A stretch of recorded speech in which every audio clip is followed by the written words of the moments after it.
For this instructional perspective assignment, I completed the AIM module on visual supports. I selected this module because I knew how helpful visual supports could be for students with ASD.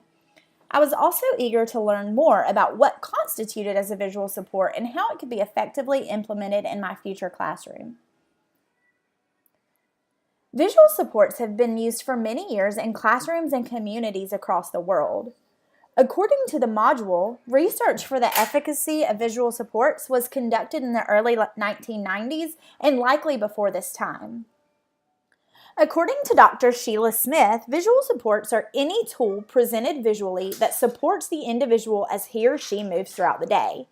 Some examples of this might be calendars, checklists, signs, labels, notes, and many more. Using visual supports are helpful for all students at any age and in any situation. People use visual supports every day. However, they are especially helpful for students with ASD as they are often visual learners. According to Whitney Loring, visual supports serve two main purposes: assisting parents and teachers in communicating with the child and helping the child communicate with others in the world around them.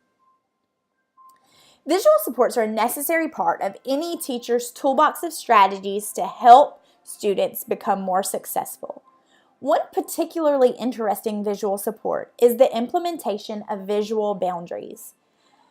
To use this strategy in the classroom, the teacher begins by defining the issue that requires the use of visual boundaries. For example, the student may have a difficult time staying in one place or resisting the urge to touch their neighbor's belongings. Next, the teacher defines the boundary.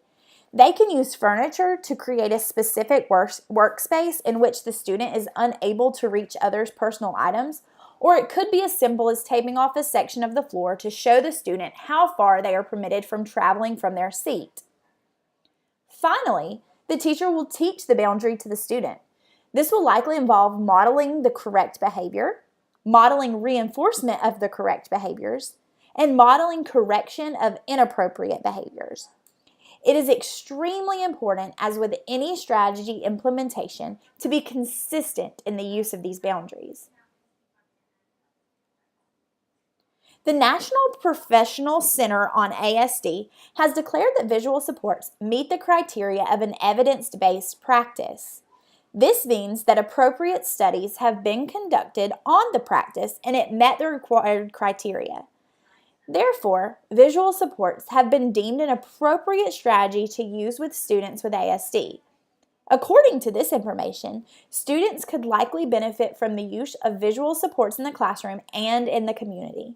This is certainly a strategy that should be employed for students with attention problems, organizational difficulties, anxiety during transitions, and many other scenarios.